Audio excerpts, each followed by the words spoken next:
Assalamu alaikum wa rahmatullahi ta'ala wa barakatuhu. Barkamu da yau, barkamu da sake saduwa tare da ku a daidai wannan lokaci. A yau dinnan zamu yi maganganu akan wannan shahararriyar jaruma wacce aka fi sani da Rahma Sadau, inda wasu da yawa suke ta maganganu akan ta. A yanzu ne muka samu wani kyakkyawan labari inda aka furta cewa Rahma Sadau ta yi wani abu wanda ko kadan abun bai dace ba, inda wasu da yawa suke ta Allah wade kuma wasu da yawa suke ta cece ku ce akan abin da ta aikata. Wannan abu ya janyo cece ku ce a ilahirin wato al'ummar musulmi baki daya, wanda musulmai sun yi itikafi cewa babu wata jaruma ko kuma ta musulma wacce ta taba aikata wani abu makamanci irin wannan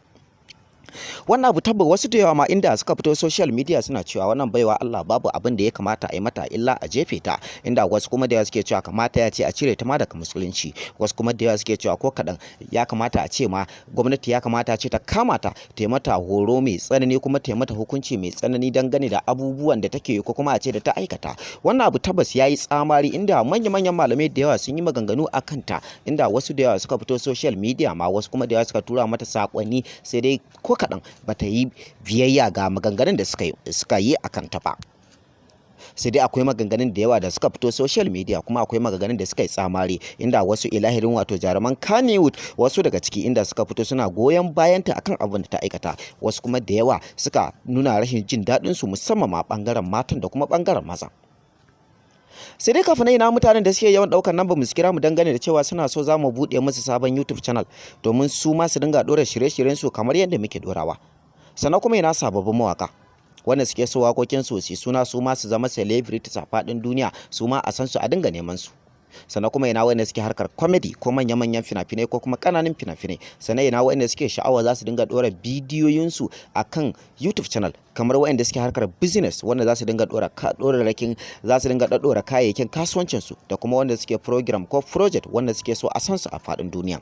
Ku sani cewa a yanzu lokaci ya riga yayi ga wanda yake bukata ya sanu zai iya daukar number mu ya kira mu kai tsaye ko kuma ya bibiye mu ta WhatsApp domin mu buɗe mai sabon YouTube channel, domin YouTube channel shi kadai ne yake isar da sako wato ga dukkanin inda ake so ya je a faɗin duniya.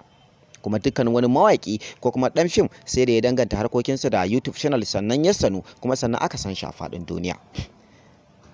Sannan bugu da ƙari ina 'yan kasuwa wanda suke sha'awar za su ba mu talalluka wanda suke so za mu tallata musu hajojinsu a faɗin duniya. Ku sani cewa ku kanku ba mu bar ku a baya ba, ga wanda yake so za mu yi talla zai iya ɗaukar nambar mu ya kira mu kai tsaye ko kuma ya bibiye mu ta WhatsApp domin mu tallata mai hajojinsu a faɗin duniya. Domin tabbas talla a YouTube channel kuma talla a gidan rediyo sannan kuma da gidan talabijin, talla yana da matukar kima kuma yana da matukar sanuwa a faɗin duniya. Ta bangaren talla ne kadai kayayyakin ka za su bar inda kake, ma'ana unguwar da kake, garin da kake, local government din da kake, jihar da kake, kasar da kake, har ma su ga kasashen duniya. Da haka ga wanda yake bukata za mu yi talla zai iya daukar lambar mu ya kira mu kai tsaye ko kuma ya bibiye mu ta WhatsApp. Har ma waɗanda suke so za a yi musu waka, kamar wanda yake so za a yi mishi wakar aure ko za a wake mishi wani babba ko wata babba ko kuma za a yi mishi wakar soyayya ko kuma za a yi mishi waka akan business din shi, ga dukkanin irin mawakin da kake so kuma ga dukkanin irin wakar da kake so ka samu za ka iya ɗaukar lambar mu ka kira mu kai tsaye ko kuma ka bibiye mu ta WhatsApp. Amma so dan Allah idan mutum ya san ba ɗaya daga cikin abubuwan da muka faɗa yake bukata ba, dan Allah kai ya kokarin ɗaukar lambar mu ya kira mu ko kuma ya bibiye mu ta WhatsApp din. A gurguje bari mu koma ainihin abin da ya aje mu wato bangaren wannan babbar jaruma wato Rahma Sadau, inda mutane da yawa suke ta cece kuce kuma suke ta Allah wadai da halayenta da kuma irin abubuwan da take yi, inda wasu da yawa suke cewa ai ɗabi'unta ne haka, wato ta tashi ne kuma tana rayuwarta ne a cikin wato kabilu, wato ba ta yin rayuwa a cikin Hausawa, inda kuma yanayin rayuwarta rayuwa ce wacce ta tashi tana yi a cikin kabilu ba jinsin Hausawa ba, in ma ta tashi a cikin musulmai to musulmai ne amma ba na Najeriya ba kuma ba na arewacin Najeriya ba. Domin yanayin shigar da take yi ko kaɗan baka isa ka ce wato musulma za ta iya yin wannan shiga ba, kuma ballata ne ta fita social media ko ta yawo kamar yadda take yi a haka.